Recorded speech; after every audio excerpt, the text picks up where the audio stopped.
So today I'm gonna do a Q&A. So there's been a lot of questions that I've been asked either on my YouTube channel or people have reached out to me on Instagram for questions and answers. So I think I have 18 questions. All right, so I got 18 questions about pertaining to being a flight attendant.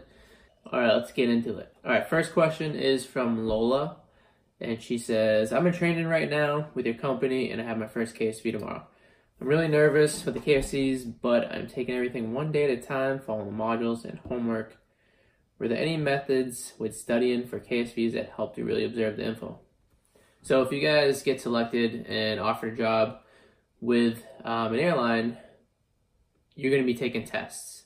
And there's a bunch of different tests. And personally, everybody's study is different. But the way I studied was they give you a study guide, Lola, and literally just go through the study guide for each KSV and make sure to learn everything and know everything, and you'll do fine. Don't stress it. I mean, I didn't fail one KSV, but it was the most stressful thing ever. So, I think I over-prepared and over-studied, but literally all I did was study the study guide they had. Question number 2 is from Duchess. Are you guaranteed a certain salary each month or does it fluctuate? For instance, with my job, I know exactly what I'm bringing home every 2 weeks. Is that the same for your line of work? Now, no. It's not a guaranteed salary. It really depends on how many hours you want to work.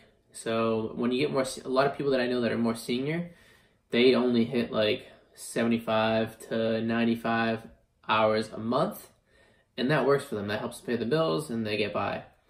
If you're new like me, you are guaranteed a guaranteed pay, which is basically a minimum of X hours, and then you get X dollars per month, and then if you go over those X hours, you get paid more.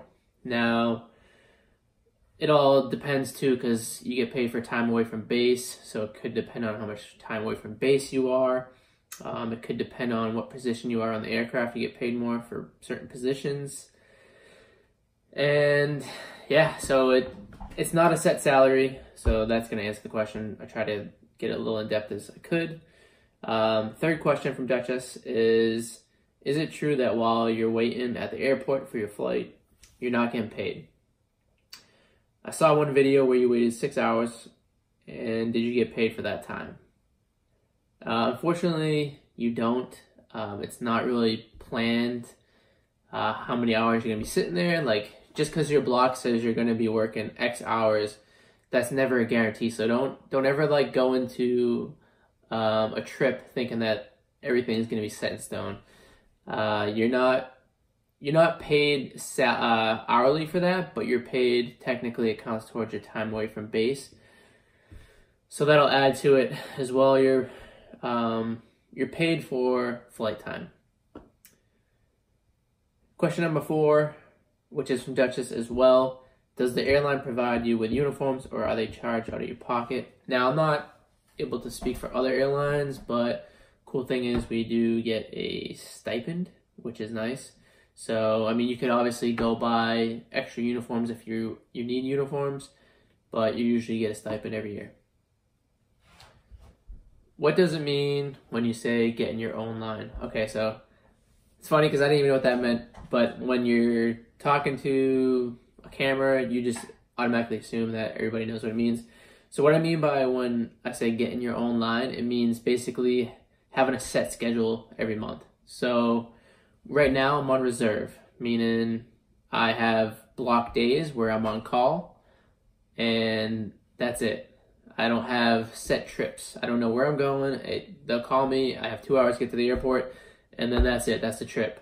Whereas when I get my own line, I'm able to bid for trips for that next month. So I can literally set up my schedule for the next month and know where I'm going a month prior, and you can literally pick up drop shifts whenever you want and kind of make it your own schedule. So when you get your own line, that's why life is so much easier. It's so much easier to plan, and not live in a crash pad. So a lot of people wait until they get their own line to leave a crash pad to go back to where they regularly live because they can kind of plan their schedule a little better and their flights. So that's what it means when I say get your own line. Question number 6 is from Paula. She goes, I'd like to know how to ace a video interview. They're nerve-wracking. Just when I think I'm all ready and prepared, I press that button and she gets scared. So my advice for you all that are in the process of doing your interviews for whatever airline or whatever company it is, the best way to get good at a video interview is to practice. Now, before I did my video interview, it was before I even started YouTube, and I know exactly how you feel, Paula, because I was anxious and like it didn't like. If you go back to watching why I think everyone should start a YouTube channel, it's one of my videos back in there. But I talk about how I used to get this crazy anxiety before I even pressed the record button. I don't know why. It was just like a fear of mine. It was something that I had to get over. But now I literally just press the button. I just start talking. And I think it's just all with being comfortable with doing something that you've never really done before. So practice. So set the camera up and have a list of questions and answer those questions in the camera. Play it back. Watch it. You'll get more comfortable as you answer those questions and go through it. So answer to that, Paula, is just practice. And if another way to do it is to maybe do it in front of your family or friends, whoever you have around. Question number 7 is from Chris Coward. Hey, Chris, how long will you be on reserve for? All right, so that's something that's not really, hey, you start your job April, and by next April, you're going to be off reserve. So there's people in the company that have been on reserve for a year and 8 months, but they're just getting their lines now. Whereas I might get my line at a year or even a year and 1, 2, 3, or 4 months. It really depends on how many people your airline hires, and it kind of goes by seniority. So that's why hiring is great, and that's why I post these, hey, we're hiring videos, because I'm trying to bump up, and it's always great to have new people in the company. So there's no set in stone date for when you'll get off reserve and have your own line. Now, I'm speaking for my company. I know like bigger airlines like Delta and American or even Southwest, I think they have different way they do the schedules. It could be 1 month on reserve, 1 month on having a line, and some could just be like, hey, you're on reserve for like X amount of years. So I think the quickest way to get a line would be to apply for this airline. But I'm not sure, I don't know how other airlines operate. I just know how we operate. All right, question number 8 is from Marlon Infante. Sorry if I butcher that. I feel like I'm butchering a lot of these names. But she goes, is being a flight attendant fun? Yes, it is fun. It beats the hell out of working at a desk and punching numbers or answering phone calls all day. Is it fun all the time? No. I mean, it's a job, I think most days I deal with a lot of irritated or angry passengers. I think the fun part about that is trying to turn their day around. And when you can do that, that's when you get a lot more joy out of it. Instead of just sitting there and like being mad at the person or the passenger, try and remember back to the days when you were traveling yourself and how stressful it was. Travel is so stressful. It's not as stressful once you work in the industry because that's your job. You do it daily. So, yes and no. So, it is fun. I love the layovers. I love going to new hotels. I love exploring new cities. I love going to new gyms. I love finding new food spots, making new connections, meeting new friends in the airplane. And, you can meet connections with passengers too. That's the thing. You meet so many people every day, and it is fun. It really is what you make of it, because there are people on the line that are grumpy and very negative, and I don't like working with those people. So I don't even know how they got the job, but besides the point. Question number 9. Was anyone awarded Long Beach when you graduated? Is LGB senior, like as in is it a senior base? No one was awarded Long Beach when I graduated. The majority of my class got Boston and JFK. Now, while we were at training, they applied for other blue cities. So you're going to have to start out with whatever blue city you get, and then you can transfer, really depending on reserve levels at each base. But I think LGB is very senior. I have heard stories. I've never met the person, but I heard somebody did get Long Beach out of graduation from JB. But who was it? I don't know. I've heard stories. Could be rumors. Whatever. Think of it what you want. Question number 10 is kind of going back to the same question that Duchess asked. Do you get any pay when they delay you? In a sense, you get paid time away from base. Really, the biggest thing when you're delayed is I always bring my laptop with me. I always have some type of thing to keep me busy. Either a book on my laptop, a physical book, a to-do list that I have to do that I can knock out if we are delayed. Just always be prepared and always expect that there will be a delay. You know, don't just plan for A when A doesn't work out and then you don't have anything to do. So always be prepared for a delay and to work on something else when you do have a delay. So, delays don't really bother me that much because I'm like, hey, this is extra time that I could work on editing a video, talking to transformers in my transformation group, stuff like that, planning YouTube videos, anything. Work on a side hobby. Question number 11 is from Coily Kinkchick. So with your company, can you bid for turns or ask for them when on reserve? Yes, you can bid for 1 day, 2 day, 3 day, 4 day trips or turns, whatever you want. And yes, you can do this while on reserve. Your best bet with getting these bids is on your days off. So plan to work on your days off, and because when you do bid while you're on call, it goes through like a list of seniority. So it kind of, if somebody more senior than you bids for a trip, they're most likely going to get it over you. Number 12. Question number 12 is, now I'm going to Instagram. I have 7 questions from Instagram. This is from SLH13. Do they pay for your hotel and are you allowed to have tattoos? Yes. So on your layovers, your hotel is covered, so you don't have to worry about that. Which is, that's why it's awesome. Why layovers are great. If I had to, to be honest, if I had to pay for the hotel on my layovers, I probably wouldn't do this because I probably have $0. So question number 2 is from Mary Powell, aka my friend Connor. He says, if you catch people doing the do in the bathroom on board, is it frowned upon or do you let them continue?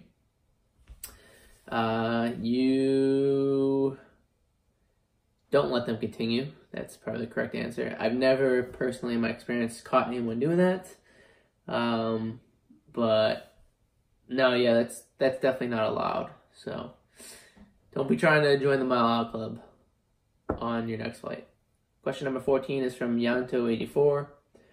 Do you have any idea how long you will sit on reserve once you graduate? Again, going back to what I told Coily and Duchess, it's not something you really know. I mean, you can kind of guesstimate by hiring, the amount of people they're hiring, and like your place in seniority, but you don't know. Question number 15 is from JTNWP. What's your favorite layover city? So far, I have to say LA. I love LA. I think it's because I did the most. I went and hiked the Hollywood sign. I went and got sushi. I went and walked the famous strip of all the stars. And we stayed at a really nice hotel, like in the heart of everything. And there was like a rooftop pool, like with a garden bar. It was awesome. Next question is from Island Girl Rocco. How do you manage sleep? So sleep is pretty hectic with this schedule because, some days you could be on call at 03, some days you could be on call at 12 or even 3 p.m. You know, you don't have a set schedule. It's not like a Monday to Friday. Like, you don't have set days. So how I manage sleep is, it actually just took me till this past month how to figure that out. And I basically have cut out caffeine after 12 p.m. So after lunch, I don't have any more caffeine. I usually do like a chamomile tea. And if I'm having trouble sleeping, I have a supplement called GABA. So I'll take GABA, which relaxes you. It's like a natural herb type thing. Way better than melatonin. I don't like melatonin. And then there's Benadryl, because I have allergies as well. So I'll take Benadryl, and it helps with my breathing, and it just puts me to sleep. So Benadryl, GABA, cut caffeine out after 12. All right, we got a couple more questions. So from Ray Russ, she asked, thanks a lot for the videos, really motivated. Made my path easier to reach the meet and greets. I have a couple questions. Now, I know you mentioned that they observe you and want to see who you really are in the sessions and try to make new friends and keep in touch with them. Besides that, is there anything I'm missing or anything I could do to make things better? I'd really appreciate it. So, my biggest advice for you when you go to your Blue review is to put your phone on airplane mode, hide it, and just be social, be friendly, interact with anybody you meet. Ask questions, ask good questions. Don't ask like stupid questions. I know they say there's no such thing as a stupid question.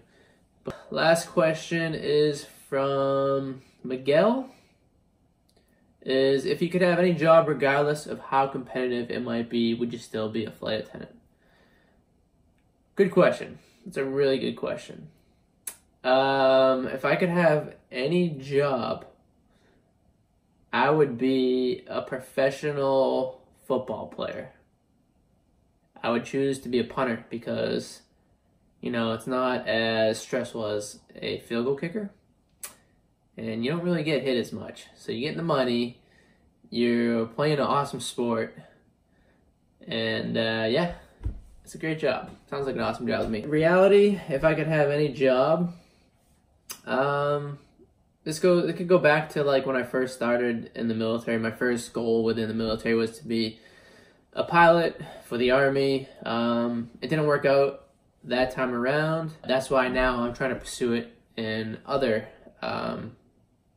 branches. So ultimately, I wouldn't change the industry that I would be in, but I would love to be a pilot.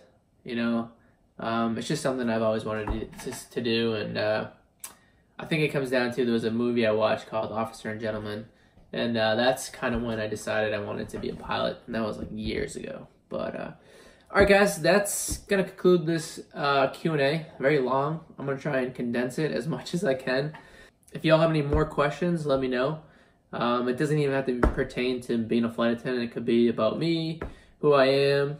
And if you want to know my true or my full, like, kind of like quick summary of my life, go check out my first form athlete search video. I kind of just go through from high school through college up until now, and how I've got here and how it's made me who I am. But with that, guys, I'm gonna log off, and I'll see you guys tomorrow. Have a good night. Go Patriots. They just kicked ass tonight.